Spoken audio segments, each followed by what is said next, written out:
Jada gutxi falta zaigu 78. zinemaldi hau bukatzeko. Bihar jakingo dugu zeinek irabazi duen Urrezko Maskorra. Eta sail ofizialeko pelikulak ikusi dituzten bi kritikari izango ditugu gurean. Horrez gain, euskarazko pelikula baten estrenaldiaz mintzatuko gara bere zuzendariarekin. Imanol Raio etorriko da Hil kanpaiak pelikulaz hitz egitera. Ongi etorri.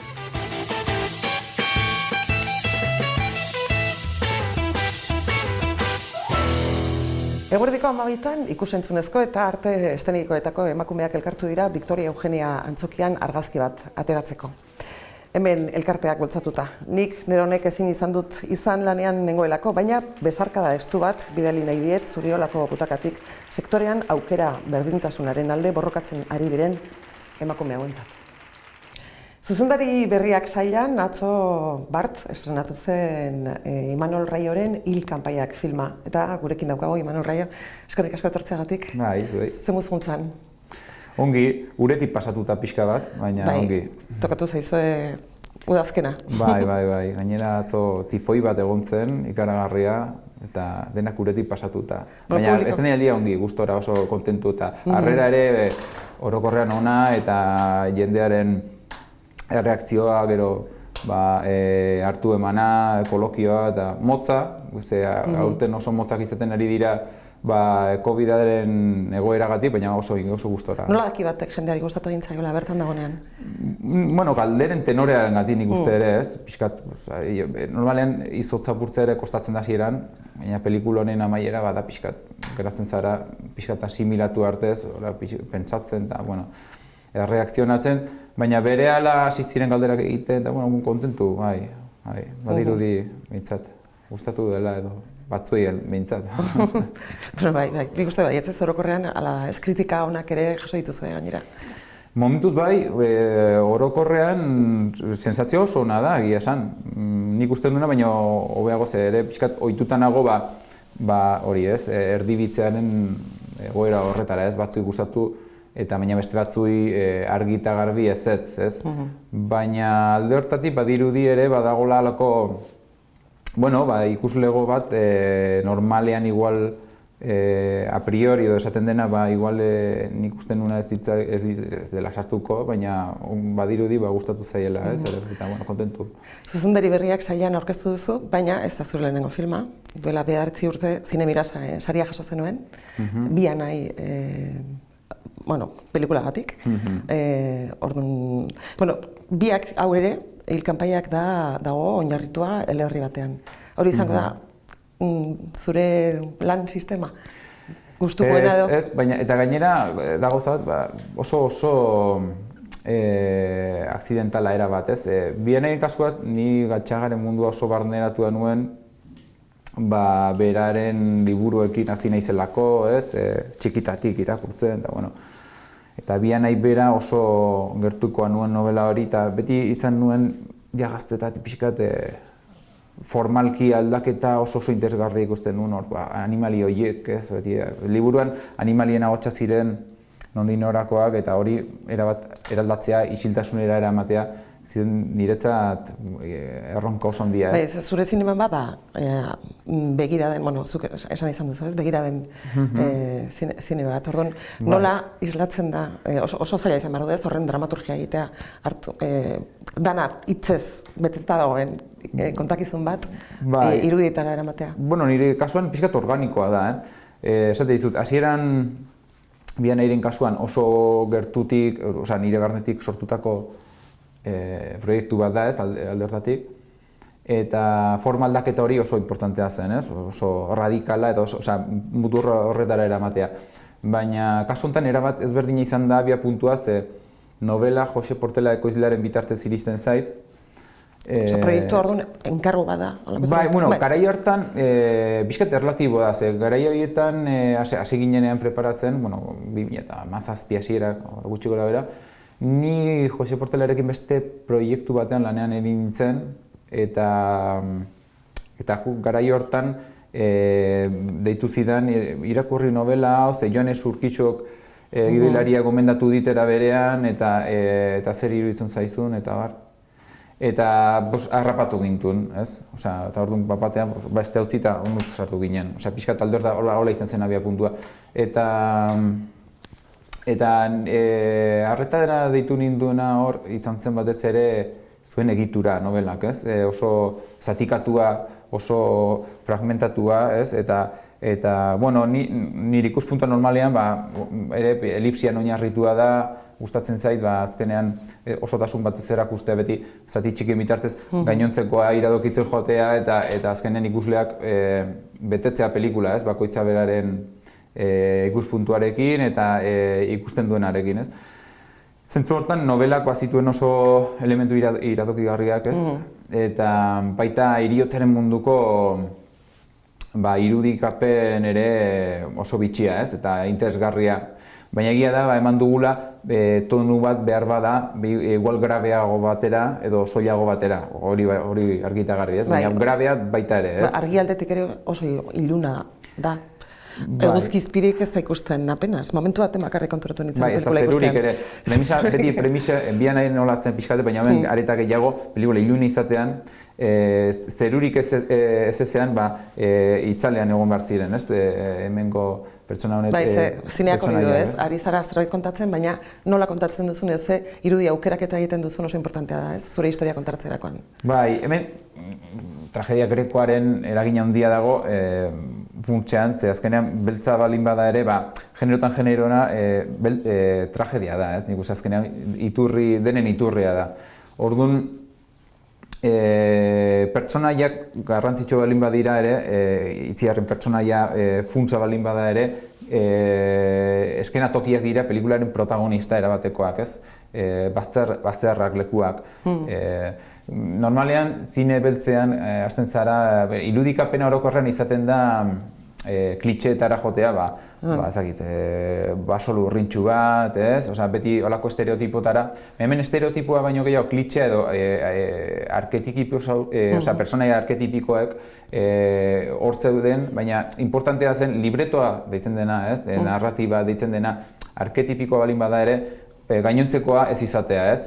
Aurrera pausoa izateko, ez? Nik uste azkenean zinean zehar, historian zehar, mugarri izan diren pelikulak ere, gaur egun klasikoa direna, azkenean mugarriak izan dira bere garaian aurrera pauso hori eman dutelako, o forma aldetik edo beste reinterpretazio berri batengatik, ez? Eta kasu honetan? Kasu honetan horregatik izan da, formalki duen zama eta batez ere, tratamentu espazialagatik batez ere, zatik hori oso kontzeptu grekoa da, azkenean pertsonaia badoaz, alde batzuk hiltzen dira, beste batzuk, baina azkenean lekuak beti hor egon baldia bezala agertzen dira, ez? Dago oso elementu terrenal, teluriko hori, ez? Beti, eta hori azkenean perpetuitatearen kontzeptu hori oso sartua dago, eta nik uste fatalitate hori ere bai, eta hori garrantzitsua da pelikulan. Hortaz, pelikula bat egiterakoan, ez da intuitiboki lan egiten, ala baita ere. Zanet, hau guztia, hausnarketa guztia, lehenago egiten duzu edo? Bai. Beti, nire kasuan behintzen, beti nago irekia sorpresetara zer aurkituko duzu, baina nik uste importantea dela erabaki intelektual bat egitea? Ez, gauza behintzat ongi pentsatuta joatea. Gero, eta baita egia dela nire kasuan behintzat, planteamendua nahiko estriktua gogorra eta irmoa izatea, gero agertzen diren gauzak ongi permeatzeko, ez? Alde hortatik, ez? Esaten zuena Hitchcockek tengo lista el guión, solo queda filmarlo, baina alde batetik ongi dago, baina egia da kasu honetan ere sortzen diren gauzak oso garrantzitsua direla, ez? Adibidez, aurreko pelikulan gogoratzen naiz orain Bian Airekin, txoriare eta sugearen hortan, hor ideia bat, ez, duzu, baina azkenean zer gertatuko zehazki ez dakizu, ez? Sugeak txoria jango du, baina nola, azkenean hor, ez, pixkate sorpresaren zaiz zaude, ez? Faktore horiek oso interesgarria dira zinean, ez?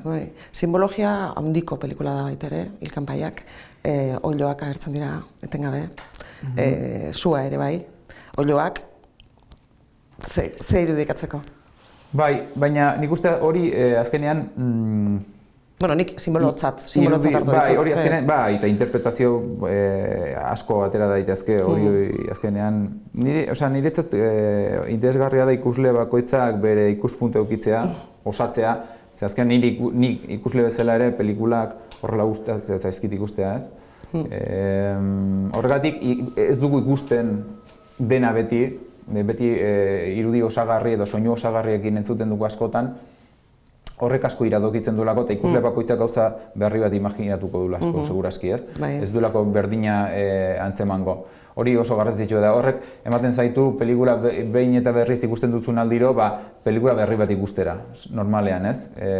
Azkenean soinuanen mundua, kasu honetan gainera pixka metonimian edo gauza pixka abstraktuetan landuta dagolako gauzak imaginatzera, sugerentzia horiek, ez? Imaginatzera ematen zaitu, ez?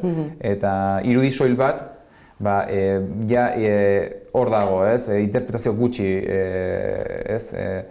Aguanta dezake, baina kasu honetan gauzak irekiak guztea, zehaztasunik gabe baizik eta gauzak iradokitzaile guztiarekin, nik uste pelikulak asko irabazten duela elokuentzian eta misterio aldetik ere bai, ez? Euskal Herrian kokatutako historia bada, Euskal Herri ilun horretan drama rural bat, hori posible izango litzateke hiri batean, horrelako zerbait? Bai, eta gainera galdetu didate, es muy vasca, baina, bueno, ez dakit... Bueno, Galizian ere izan ziteken. Bai, nik uste gauza kontekstuala dela erabat, esan dezaket. Ez da, zera, labora antropologiko bat egiteko... Baina oso bai, pixka eta temporala da pelikula. Zatik, denboraren garaia ere horrela landuta dago, nik ez duen nahi digresio horiek izatea, oizko flashbackak bezala, atzera, horrera, etc. Ondo lertzen da hori. Presente kontinu bat izatea, ez? Zati, azken, novelak ere batzuen elementu bat oso interesgarria zena, hori zatikatze hori, pixkat zertzela da lodi horiek, non azkenean modu bakanean daude, baina perspektiban nolabait osotasun bat sortzen duen, nolabait, ez? Orduan, arku dramatiko tradizional batetik ihes eginda, bazoaz beste ikuspegi batera, eta kasu honetan denboraren tratamenduera berdina da. Atzera eta aurrera olin bazoaz, ere beti da sensazio bat beti presentean egongo bazina bezala, presente kontinu batean. Eta hau garrantzitsua batez ere, iraganeko kontuak gaur egungo kontu berberak direla definitzeko. Bai, esango nuke gainera oso ondo eramana dagoela, ikusleak oso erraz, edo nik bintzat oso erraz ulertu nuen, ez? Denboraren salto hori, nahiz eta zuk ez iradoki ez irudiaren aldetik, ez data jarrita ere, baina ondo lortuta dago uste dut hori. Bai, normalean, eta oso ongi daude pelikulak ere markatzen direnak, o historikoa direnak, edo hemen gaude, beste hartan gaude, baina hemen funtsezkoa da ez jartzea non gauden, ez, nik uste, ez? Hori da pelikularen nortasunetako bat, ez, nik uste. Emakume personaje nagusia eta bakarra esango nuke? Bai, badaude beste bi edo hiru, baina bai, egia da, hori hor dagoela, ez, eginda, eta apropos esan nahi dut, ez, diseinu totala da, ez, pertsonai emakumezko bat, gizonez erabat inguratuta, ez. Eta hartzen duen autua ere, nahiko maskulinoa da, ez, mendekua ez da berez zerbait maskulinoa. Bai, baina mendekua baino gehiago azkenean redentzio prozeso bat da, ez, pelikula, ez, azkenean iraganaren kiko horiek ez horrak kitatzearen hori ez, garbiketa eta abar, badago pelikula guztian ez, adibidez lurperatzaile Abel Josean Bengoetxeak egiten duen paperaren inguran ere filosofia berezi hori ezurren bakea, ez pixkat gauza hauek, eta egin batean, hasiera batean behintzat, badirudi badagola mendeku sensazio hori, baina azkenean beste norabaitera eramaten gaitu pelikulak, ez? Argi dago, ez? Pertsonaiaren barne muin hori, iraganeko mamu guzti horiek azkenean espiatzera doa, ez? Pelikula nolabait. Erredentzioa beti da gai interesgarria. Estrenaldia, aurriak aldera edo... Segurazki urtea amaitu baino lehen, baina oraindik itxi gabe daukagu data. Azaro aldean izango da aurki, baina oraindik itxi gabe daukagu, baina sarri. Bi eskeri Melorrai eta zorionak, lana bat. Eskerrik asko zuei. Marina Palacio zinemagile gazteak Ja no duermo film laburra aurkeztu du Zabaltegi sailean. Jakin ditzagun film labur honen xehetasunak Palacio beraren hitzetan.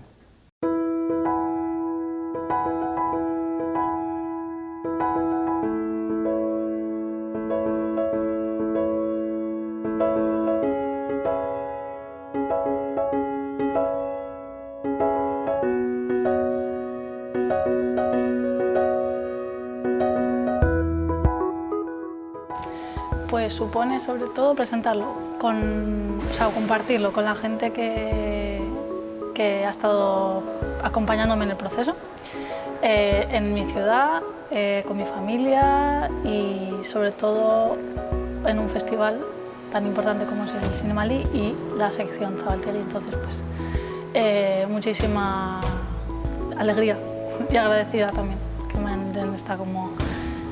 abran esta puerta. Pues yo diría que siempre me gusta hablar de la peli como que es un corto muy sencillo, realizado junto a mi padre y mi primo pequeño, también con la ayuda a veces de mi tío que estaba por el pueblo, y trata, pues lo que se ve es la particular relación entre un niño y un adulto que quieren hacer una película juntos de vampiros.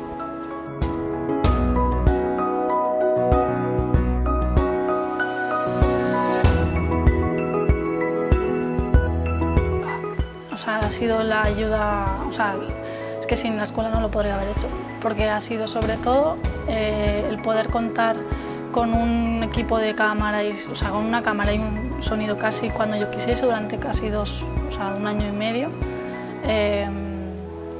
Podía llevarme a casa el equipo cada mes, tener ayuda constante de profesionales, de todas mis compañeras y mis compañeros de la escuela que han estado ayudándome también a entender el proyecto, a revisarlo, sobre todo, es que no es que ha supuesto, sino es que sin la escuela no lo podría haber hecho. No sé, yo creo que igual lo que se puede percibir con este corto es que también en las pequeñas cosas se puede encontrar cosas interesantes y que no todo tiene que ser grande para ser bonito, no sé. Que con un niño, con un diálogo súper sencillo y con un padre y con tu familia se puede hacer una película. Eso es lo que yo creo que me gustaría que sintiese la gente, que se puedan hacer películas si te apetece hacerlas, ya está.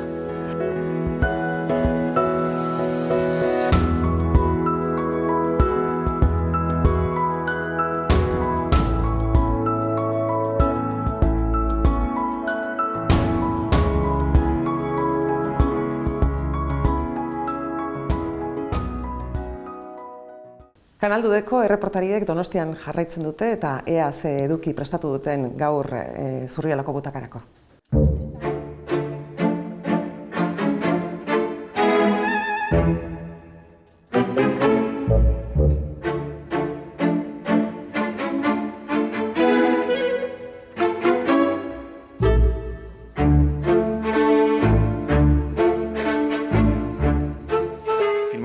Euskadiko filmategia 1978an sortu zen Euskal Ikus-entzunezkoaren artxibategi bat da.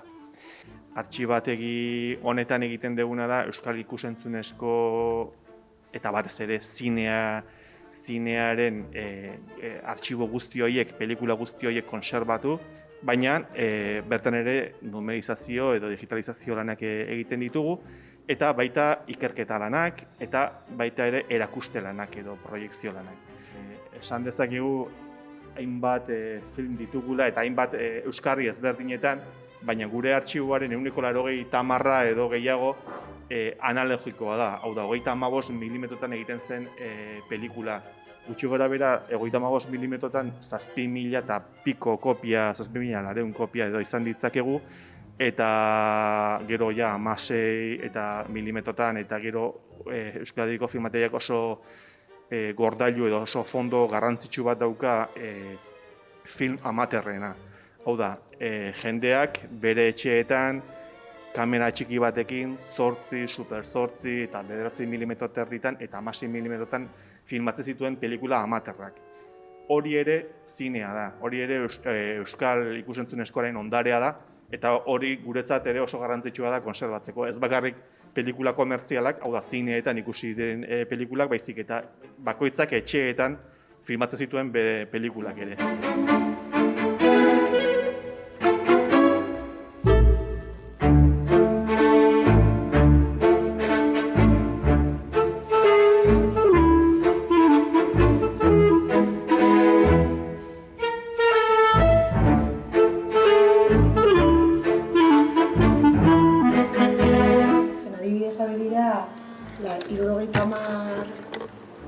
Urtetako irudiak Bilboko herrian gaur egun guztiz eraldatuta dagoela. Buke horiek ja ez dire egiten, industria giro hori askoz garbitu da, ez? Bueno, bere garrantzia badu, historikoki ez bakarrik zinematik.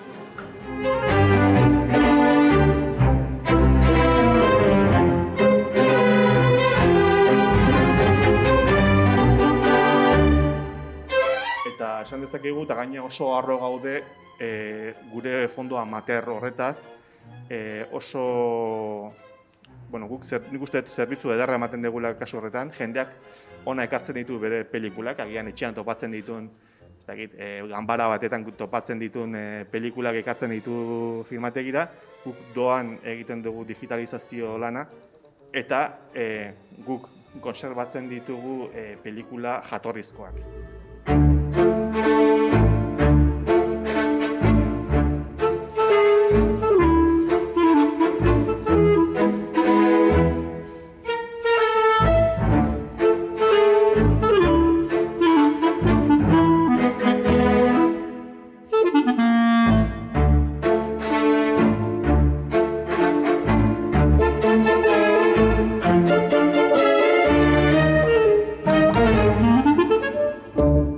Orain guk badugu web horri bat eta bertan gutxinaka ari gara zintzilikatzen hainbat pelikula. Ez gehiegi, baina jabeen baimenarekin gure gordailuetako zati batzuk ikus daitezke. Gure horria da filmotekabaska.com eta horren barruan funtsak deitzen den atalean hor ikus daitezke, bueno, hamarkadatan banatuta, hainbat film esanguratsu.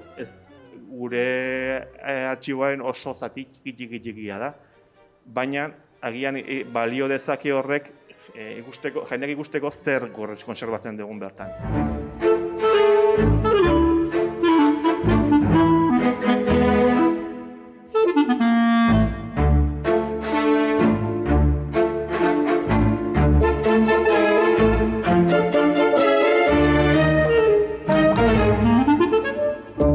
Atzo jaso zuen Viggo Mortensenek Donostia saria eta saria jasotzerakoan euskeraz ere aritu zen, oso ongi gainera, ikus dezagun.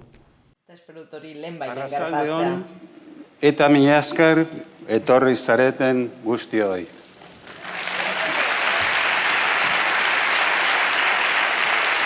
Buenas tardes y muchas gracias a los que han venido. Eta mila esker etorri zareten guztioi. Zaituztet bizirik jarraitzeko duzuen igarakarrizko sorteagatik.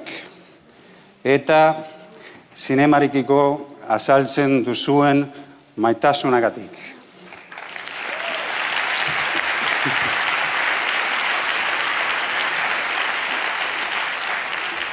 Gainera, Mortensenek berak jaso du aurtengo Sebastian saria gehitu elkarteak urtero ematen duena. Ikus ditzagun Falling filmaren irudi batzuk.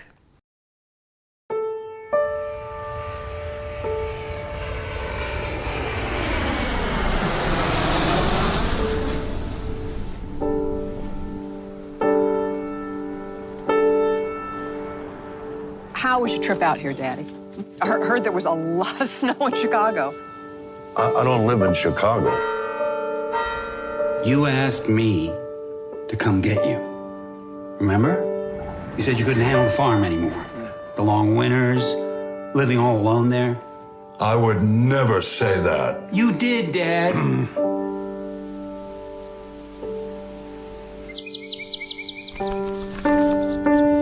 You want to take advantage because you think I've lost my marbles.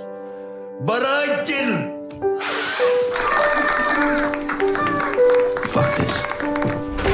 I want to tell you something. When a guy my age thinks he has to pee, he already did. Dad, stop. What?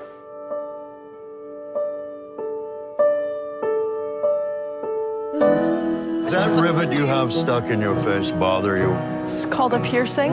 And no, it doesn't bother me. Is it a dumbass fashion thing or a dyke thing? Grandpa, why do you always have to start trouble when we get together? Did they know you were a fag in the army? I didn't really know it myself. Maybe that's a good thing. Looks like a goddamn girl. Getting a haircut today, mister. I don't want a fucking haircut. I really don't need your help. Stop trying to run the show. Hear that? 2 hearts. You know where the door is, my friend. You are such an asshole. And you're a fucking pansy.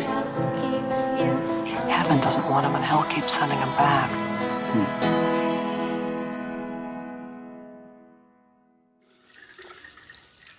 I'm sorry I brought you into this world so you could die.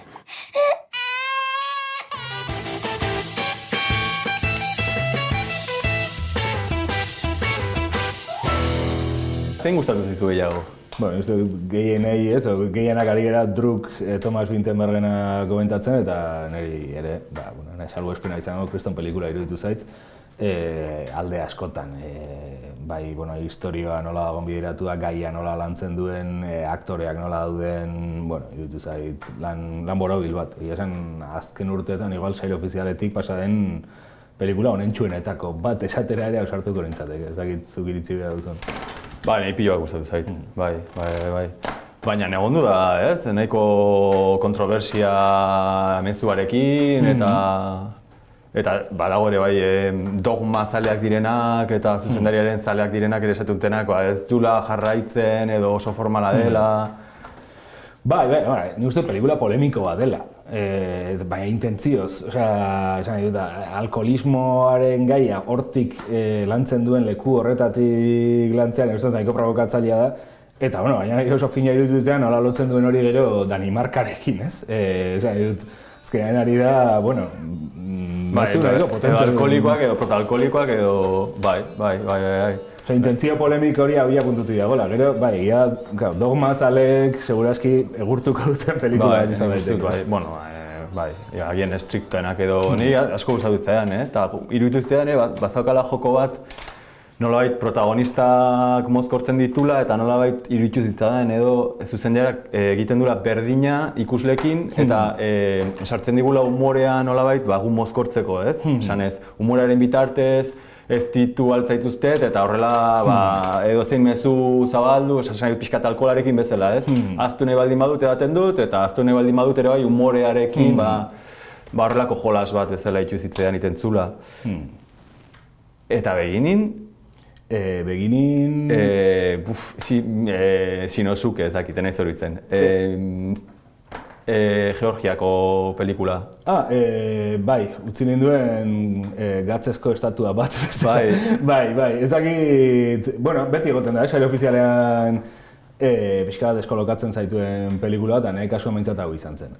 Hau da, ez dakit maixulan bat den edo benetan ondo bideratu gabeko pelikula bat, baina zalantzari sortzea bera ere interesgarria da, esan nahi dut.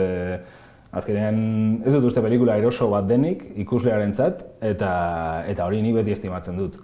Gero egia da, bukaera horrekin eta gelditu nintzela guztiz lekuz kanpo. Baina hori interesgarri, efektu bezala interesgarri izan daiteke. Kontua du daukat ez oten efektu huts bat, hor nago. Ja. Orokorrean holako pelikulak, nik uste badaudela, sail ofizialan bazaudela batzuk agian formalagoak bezala, edo komila tartean pixkat estandarragoak bezala, eta gero batzuk dira pixkat igual arte eta entxegu hortako, ez? Adibidez, filme lituanoa, Courtroom... Bai. Eta nahi eginen adibidez, gustatu zitzean, zakan ikusten nu pixkat janeken rolloa, olako...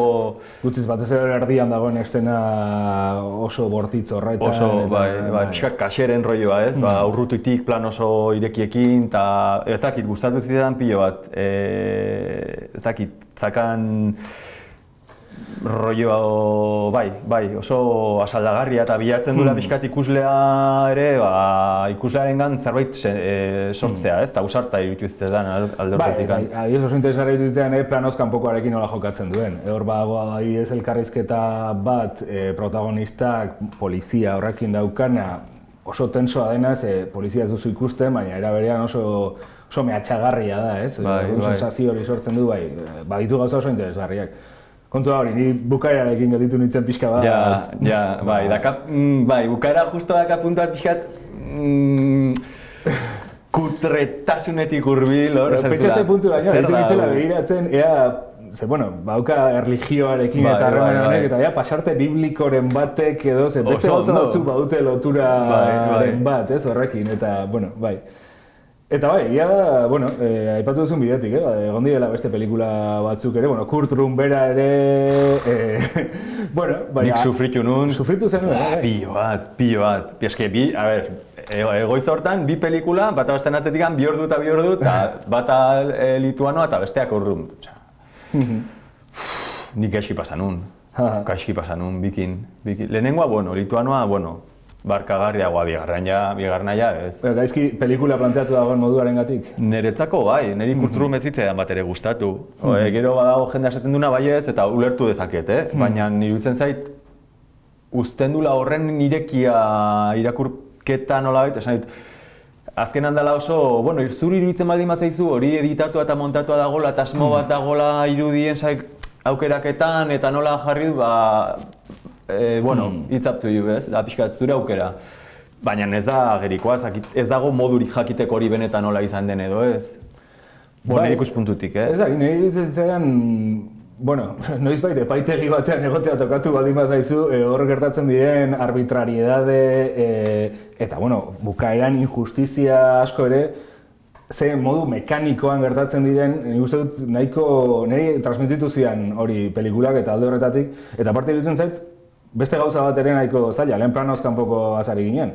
Izera, horrelako egoera familiarra dituzten personen kasuak ikusten, bakarrik epaitegian, eta nire ustez interesgarria da nola irudi horien bitartez eta epaitegiko irudia bakarrik erabiliz, irudikatu dezakezun familia horietako batzuen atzean dagoen infernu hori, ez?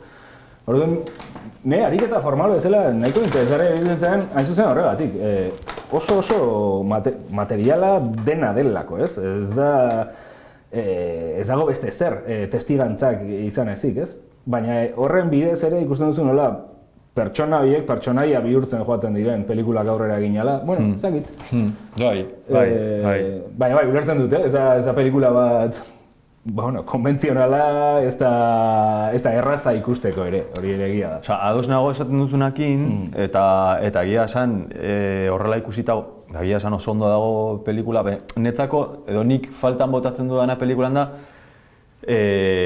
jarraituko balu, bi familiren, edo hiru familiren, edo famili baten, ibilbidea, edo jarrituko balitu adibidez, abokatu bat edo bi, ez, eta nola lan egiten duten, edo, dago kapitulatu, hau hiru atal, eta ez dirudi lotura, azkenean da pixkat, hori kamera bat jarri, webcam bat, eta zarautzeko ondartza, next, ezakize nongo epaitegia, next, esan edut. Ez dakit, niri zitzen aspergarri ditu zait, ez dakit. Eta lituaniarra? Argazkia oso polita. Ni horra errapatu ninduen, ni, alako pelikula organikoa asko gustatzen zaizkit, eta ni horra errapatu ninduen, egia da, ez dakit. Bainak utziko ezkizu zen. Ditu izan, gero, nik entzun dudan hortik esan diatena, aktore aita ordearen papera egiten duna, eta ze ondo agian irabazten du aktore oberenaren saria, eta zakizer. Igual bai. Orokorrean, protagonistak ondo egiten du, baina beste dut izan oso teatrala, oso ematen zuen espresionismo alemana. denbora guztian. Ez dakit, eta ez da ezer gertatzen, ondo dago klima, sartzen zera pelikula, nola girotzen zaituen pixkat irudien bitartez, soinuaren bitartez, ez dago soinu bandarik, da denbora guztian naturaren soinua, eta hori oso ondo dago, baina dire 2 ordu esatu zula, eta deus gertatzen ari, eta ja, bukaeran, bueno, ez dut esango, baina da hori deus, eta bukatu da. Bueno, bauka ere ez, halako, nik uste izan nahi duela gerra oste baten kontakizun baten, bueno, gerrak hor segitzen duen, baina ez da normalean zinean ikusten dugun gerra hori, ez? Lubakiak, tiroak, ez da, bueno, presio, jende armatuaren presiopean bizi den jende arrunta, ez? Eta nire horren erretatu bezala balio izan zidan. Egia da, mantxoa dela, en fin, kandela baten argiarekin egindako konfesio mingarriak, badaukala hortik ere, eta batzuetan astuna izan daitekela, baina jo, ni argazki hori eta ez dakit, mundu hori pantailaratzea egin duen bezala, niri balio izan du. Horra doz nago ere bai, esan dut. Adibidez, Lituanarekin Sutemos, ideaz, horrekin, hor onartzen dut, pelikula ondo dagoela. Azkenean jaialditan, leheno aipatzen genuen etortzen ginela, pixkat batzutan ordua, segun eta zenbat pelikula emakituzun, eta horrelako gauza askok eragiten dizutela ikusle bezala, eta ni momentu hortan goizeko 8:30 ilunpetan, 2 ordu, nengon hor, ez dakit, sufritzen, ez lokartzeko, historia jarraitzeko, agian beste momentu batean ikusi izan mara. Egia ere asko baldintzatzen duela nola ikusten diren pelikula zinemaldian, ez? Azkenean ez da modurik onena pelikula ikusteko egunean 3 edo 4 segidan ikusten ari zarenean, ez? Bai, eta beste filmerik aipatzeko. Bueno, ez dakit, Akelarre guri izan beharko dugu, ez? Azken finean sail ofizialeko euskal pelikula zer iruditzen zaizu? Ni kontenatera nintzen, lehenengoetarikoa izan zen ikusten, eta ustut izan zela, ikusi nun Woody Allenena, eta horrengo gunean ustut lehenengoa ikusi nuna izan zela Akelarra. Egin horregatik gustatu izaidan, Woody Allena utzizun hor bidea... Gero igual komentatzen dugu Woody Allenena ere. Bale. Akelarre, niri gustatu zitzaidan batez ere, hasi zenean, iruditu zitzaidan pixkat bilatzen zula edo edan nahi zuela pixkat The Witch egertzen The Witchetik edo ikusten un asko argi gehiago erabiltzen zula, beste argazki mota bat. Eta iruditu zitzaidan saiakera ez zula asmatu saiakera hortan. Eta aktoreen lana ere ez zitzaidan gustatu eta hasiera behintzat ez zitzaidan gustatu. Hasten zen akzio askorekin, oso mugitua, baina netzian deus esaten. Eta gero, gutxinaka, aktoren lana, gero eta indar gehiago hartzen joaten zen, eta gustatzen hasi zitzean, eta gero ja bukaera pila gustatzen. Orduan, ez dakit, batez ere gustatzen zitzean aktoren lana, bai neskena eta Alex Brendemühl edo horren lana, eta gero apaiz gaztearena ere bai. Oso ondo egiten du. Aktoren lana oso ona. Eta gustatzen pixkat hori, nolabait fantastikora edo eraman beharrean, eramaten du azkenean antzerkiratze batera, eta nik uste dut benetan garai hartan gertatzen edo gertatu zen horren ingurura eramaten gaitu. Egia da igual jolasten dula pixkat registro batzukin ematen dula, baina gero ez eta zakizer, eta horrek agian nasmendua sortu dezakela ikuslean, baina beti ematen du ere pixkat puntu bat, ez? Hor, badauka bere... Ezagik, ni aipatu duzu ez, hasierako zera, nik badagoar momentu bat, amildegi hartzean, ia alako plano subjektibo batera pasatzen dena, eta ia bideojoko baten estetika hartzen du, iruditu zitzen hain efektista hasiera hori, ja, hortik, aipatu zuzuk ere ez gero pixkat remontatzen joan ziren, ni ezin izan. Kontrakoa. Sentitu nintzen Abraham Orano mortirolon bezala, hortik aurrera, bai.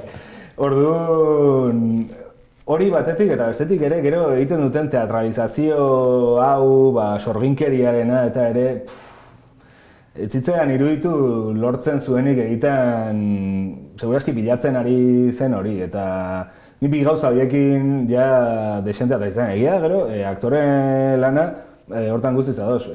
Hasieran ez asko konbentzitzetik, uste dut, hobetzen doala eta horrek bai sarrarazten zaituela gehiago pelikulan, ez? Gero ni badaukat, ez dakit, zerbait sail ofizialera joaten diren euskal pelikulekin. Ze uste dut hor ere, ja badauzkagula nahiko urtetako begirada, pixka bat ikusteko ze pelikula aukeratzen dituen zinemaldiak euskaraz sail ofizialerako. Hau da, hau loreak ekin hasi zen, eta geneukan historio urbano bat gaur egungo Euskal Herrian girotua eta euskaraz.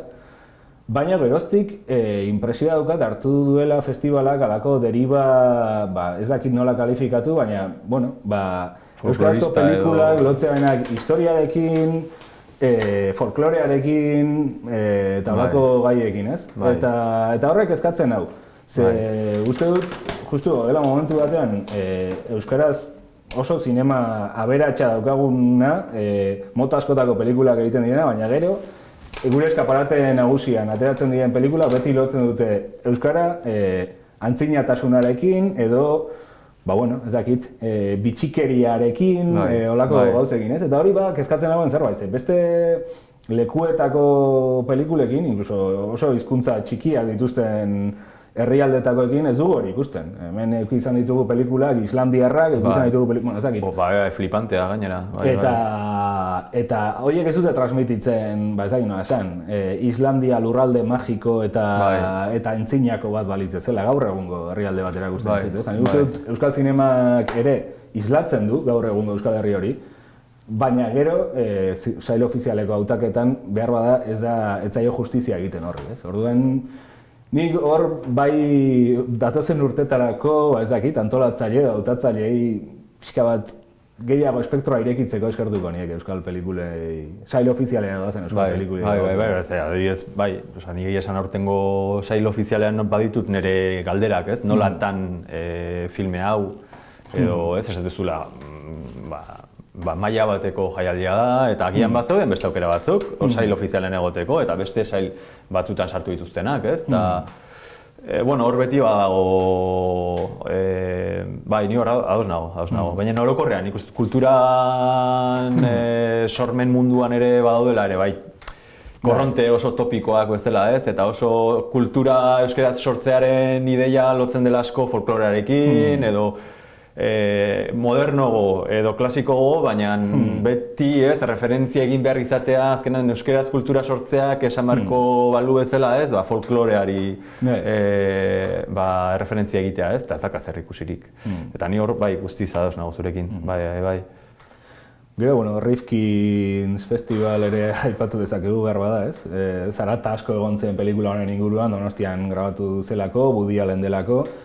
Azkenean ikusia izan dugu, nik uste dut impresioa behintzat da, gehiagi hitz egin dela pelikulaz, pelikula ikusi baino lehen. Behin ikusita, ze impresio?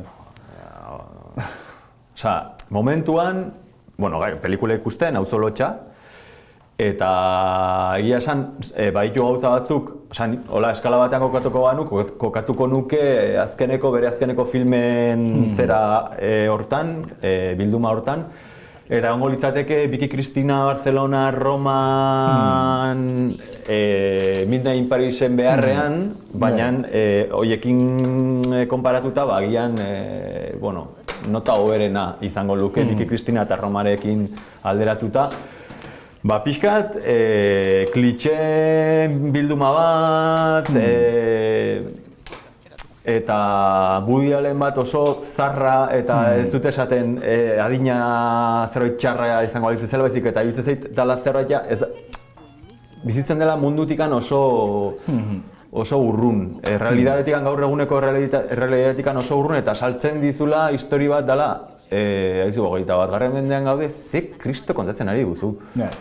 Bere, ez dakit, gizon zuri adinekoa, New Yorkekoa da ezakit zer, eta bere, ez dakit, Don Juani da edo histori horrekin zatuzula baina, zer da, eta gero Donostian dagoela eta ematen du gaudela, ezakit, Almerian. Bai, bueno, batek Twitterren aipatu zuen, ez? Instagrameko Valencia filtroa Donostiari pasata bezala ikusten dela, ez?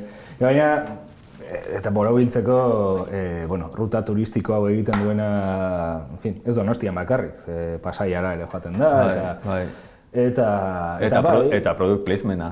Ahora, denbora guztian, ze ondo da Donostia San Sebastian, nahikoa da. Bai, spot bat ematen du, bat ematek ETV-ko informatibo batean ikusi nahi zen zula, bai, Donostiaren iragarki bat ematen du, ez? Eta bai, alde horretatik behar bada funtzionatuko du. Sorte txarra Donostiaren zan, segurazki pelikula hau Woody Allenen filmografian ahaztuko dela bihar bertan. Ez dut uste, ez, nik uste nire iritzia da, izan daitekeela bere azken filmea eta izan daiteke interesgarria edo bat.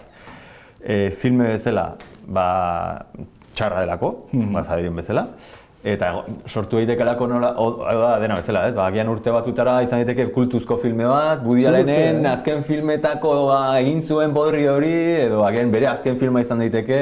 Nik uste dut, alde horretatik azkenean gauzak nolabait, buelta interesgarri bat eman dezakela. Ez dakit, nik uste dut, ela zuzendari da, filmografia oso interesgarri bat dukana, eta hau dago ez dakit noa esan, 3. regionaleko maila filmografia horren barruan, ez? Orduan, eta Biki Cristina Barcelona batekin konparatuta, ez baude estena batzuk iaia kalkatuak ematen dutenak, hori ere, ideia gabezia, hor bikoteak edukitzen duen eztabaida bat eta gorazten zidan, pelikula hartako eztabaida bat iaia termino berdinetan ematen dena. Agortutako zuzendari bat, ez dakit. Eta Auzolo, niri flipatu zian azan, batez ere, grazia gehiago egin ziatela Auzolotxa sortzen zizkiaten estenek, berez humore, suposatzen da humorez idatzitako estenek baino, ez? Osea, bere humorea zan, eta gero Auzolotxakin nengon farrez esaneko, ikusten ari nahi. Komedia, nahi gabeko komedia. Bai. Gero salbatzen duen gauza bakarra da, hori, txertatzen ditun zinema, pelikule, zineman historiako zea horiek. Omenaldi horiek edo, ondo, netzako berena direla, filmaren alderiko berena edo. Claro, gora ekartzen izkizutelako behar bada pelikula originalak, ez? Godard, Bergman... Eta badagolako pixkat, ikusaren sortzen dulako pixkat, ea hau ze peli den edo... Jo, baina era berean, ez dakit, hori ere iruditu zitzaidan oso referentzia agerikoak zirela, oso... Ez dakit, pelikula, zineman pixkat interesatu duen edozeinen konplizitatea bilatzeko, ez dakit, asmo oso ageriko bat, ez? Eta, karo, ikusten duzunean, hori, ez? Godarren Abut de Souffleko estena bat, gutxura berdi, oso ondo, ezagutzen duzu, baina ez dakit gero zer gehiago dagoen, referentzia horren atzean, joku horretaz aparte. Eta gainera diren aukeraketak ere dire oso, segituan harrapaztituzu eta batzutan aipatzen du. Buñuel, eta hortikan 2 minututara sartzen gara estena batean txureltzan, noen izango da pelikula, Buñuelena, hombre. Baina, ez dakit, nahi egia esan, estrenatu hartzen eta estrenatu da. Gero ezakit, aurten, Cannes label hori izan da pixka aipatu den gauza bat, ez? Cannes ezuela festivalik egin, handik etorri direla pelikula batzukanera. Nik uste dut, impresio personala da, horrek saio ofizialaren maila pixka koska bat gorago ezote duen jarri.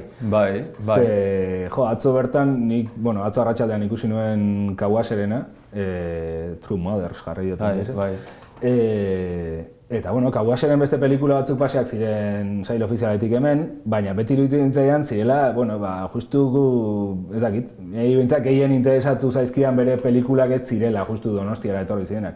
Eta, atzoko hau, bai iruditu zitzaidan pelikula potente bat, amatasunaz, adopzioaz, ez dakit, amatasunaren aurpegi oso desberdinak, historia batean nahiko, modu kurioso batean arilkatuta, ez dakit.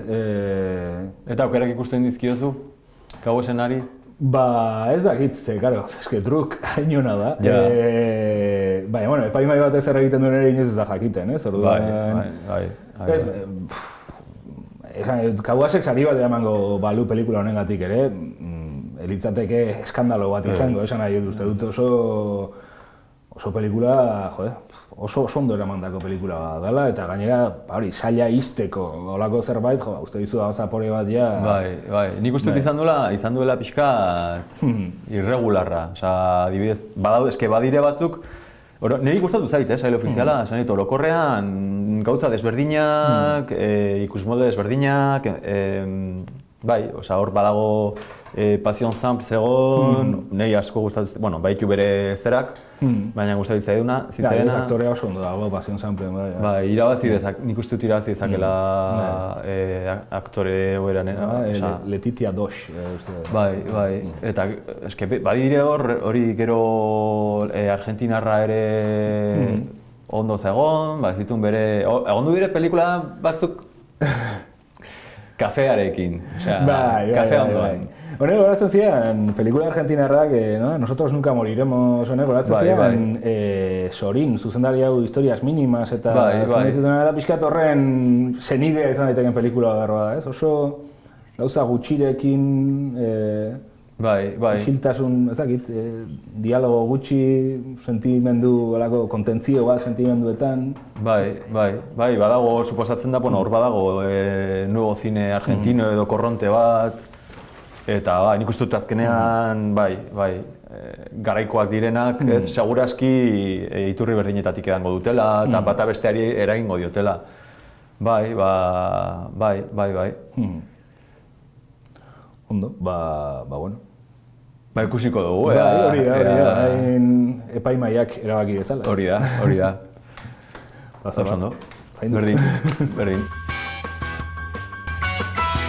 Ohiko moduan, pelikula baten irudiekin amaituko dugu. Zinemira sailaren itxiera Lobster Soup dokumentalarekin egingo dute. Islandian grabatutako lan bat.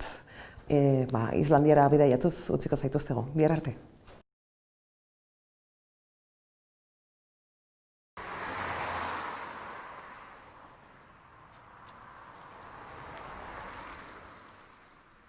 Grindavík hefur breyst mikið frá því. Hún var 500 manns. Þegar ég var að alast upp, þá var Grindavík bara þorp. Allir þekktu alla og ég var orðinn yfir 20 þegar Grindavík fer yfir 1000. Mér það minnist að þetta einhvers tímann upp á 1970 þegar maður labbaði út á götu, maður þekkti ekki það sem maður hitti, það var svolítið framandi. Bjó í Grindavík og maður þekkti hann ekki.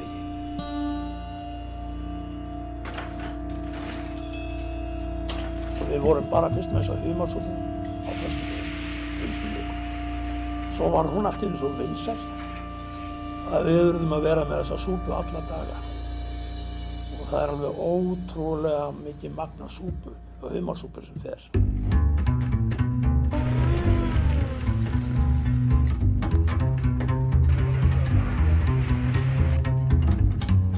Þetta eru yfirleitt hörku kallar eða vel að sér í sögu og landafræði, pólitík og enginn skerst undan. Að leysa öll heimsins vandamál. Alveg saman hvað eru stór, grifið undir merkjar og fá lausn. Það tekur svona klukkutíma. Morguninn eftir taka þeir upp sama vandamálið, grifið undir merkjar á nýjan leik og fá kannski allt aðra lausn. Svona gengur lífið. Þetta er eitthvað sem skapast af sjálfu sér. Þetta er enginn stofnað eitt eða neitt, það er bara allir með. Og geta enginn án hins við.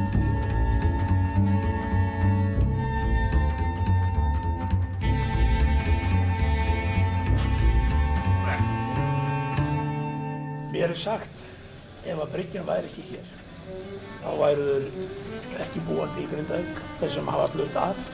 Þeir segjast bara að vera í Grindavík út á bryggjunni og félagsskapnum sem þeir fá hérna niðri. Og ég segi að þeir myndu sjálfsagt finna sér einhvern annan samastað, eins og segir í kvæðinu, sem þeir myndu mæta á. Vörubílastöðin eða bensinstöðin eða eitthvað svoleiðis. Það er aldrei að vita. sjálfsagt bara heima hjá sér í leiðindum.